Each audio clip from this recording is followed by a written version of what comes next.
Hey guys, today we're talking about the RESP grant, how it works, when it makes sense, how much you can get, what are the limits, and how to take advantage of it, basically. I'm Rob Tétrault from robtétrault.com, head of the Tétrault Wealth Advisory Group here at Canaccord Genuity Wealth Management.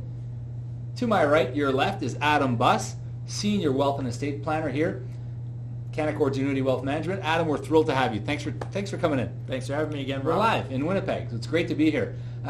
Before we get to the actual video and the topic of the RESP grants, please take a sec. Give us a like and give us a follow on our page. We'd love to hear from you if you got comments.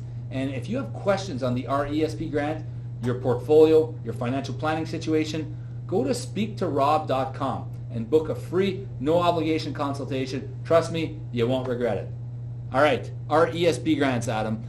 First of all, how do they work? What's the basic percentage and what do you get when you make an RESP contribution? Or first of all, what's an RESP?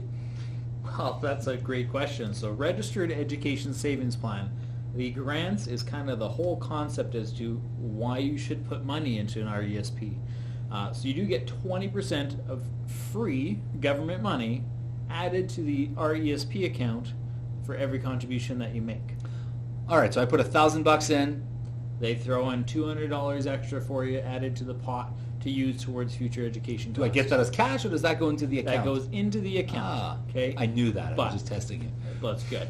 But of course, there's maximums. Okay. They're not going to say, oh, okay, well, Rob put $100,000 into the RESP, let's give him 20 grand. It's not how it works. There's a maximum per year. There's a maximum per year, and there's also a lifetime maximum. Okay, so the maximum per year is 20% of up to $2,500 contribution. So $500 a per grant. year, so $500 per year. However, you can make up for past unused contribution room of up to $5,000 that you put in. The government will throw in $1,000. All right, so that's per child. Per child. So I'm lucky. I have 4 kids. So for me, I could in theory put $10,000 into my RESP per year, and I would get $2,000 of grants every single year. Correct. And if I forgot to do it last year, I could do $20,000 this year. Absolutely. Okay, and I'd get $4,000. But if you decided to do $21,000, they would not give you any additional grant money on that extra $1,000. Okay, now that would be set up for me, if I wanted to do it that way, that would likely be set up as an RESP family plan. Correct. So we put all the 4 kids, Alexandre, Aubry, Angeline, Ariel, all in one plan, and then they all get to use the grants effectively. Yeah, so the best part is any of the children can use that grant money when they go to post-secondary education down the road. So if one of your kids decides they don't want to go to post-secondary education, you don't lose that grant. You don't lose it. Very interesting. But sorry, go ahead. Yeah, sorry. I did mention there is a lifetime maximum as well. So it's up to $7,200 of grant money per child. Okay. So they do cap it out. Okay, so $7,500 would be like $37,500 of contributions. Okay, so that's quite a bit of contributions. Fair amount, yeah. Yeah. All right, so the tax. How does the tax, clearly this can't be free.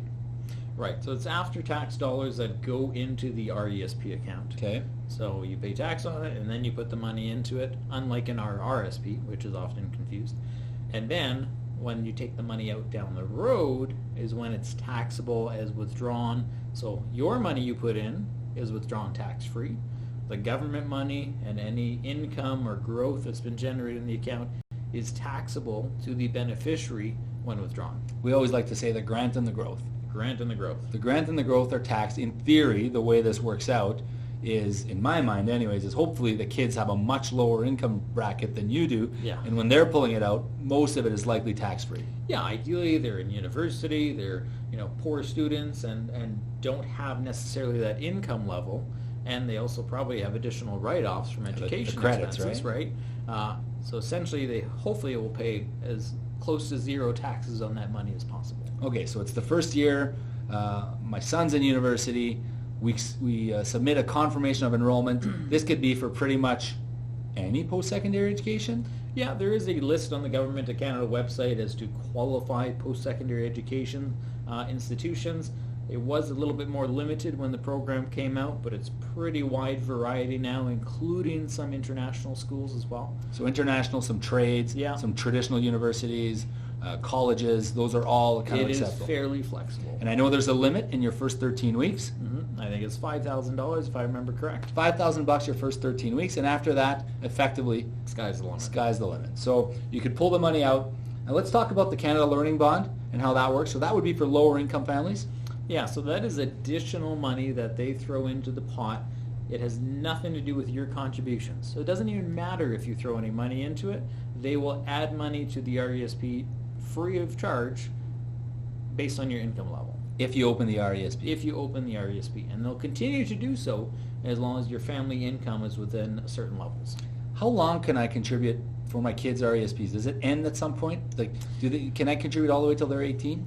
Generally, you would contribute to the end of the year that they turn 17, because that is the last year that you can qualify for the grant money. Really, you can contribute beyond that, but what's the point if you're not going to get the government money? Absolutely. How long do these things last? And I imagine I have to pull the money out at some point.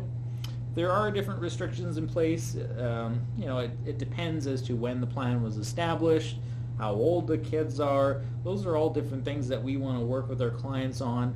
Hopefully taking out the money early on when the first child goes to school, and that way we can close it later on. It's basically a really neat tax arbitrage strategy, right? Absolutely, it's great. Yeah. And then, okay, so the money's put in. What happens if none of my kids go to university? Okay, well, if none of your kids go to school, you still get your money back. You essentially get all the growth and income that was generated on your money. All the government money goes back to the government. It's only fair. Your kids didn't go to school. There is a penalty charge that the government does charge, which is approximately 20%, which equates to the growth on the government money as they put in 20%.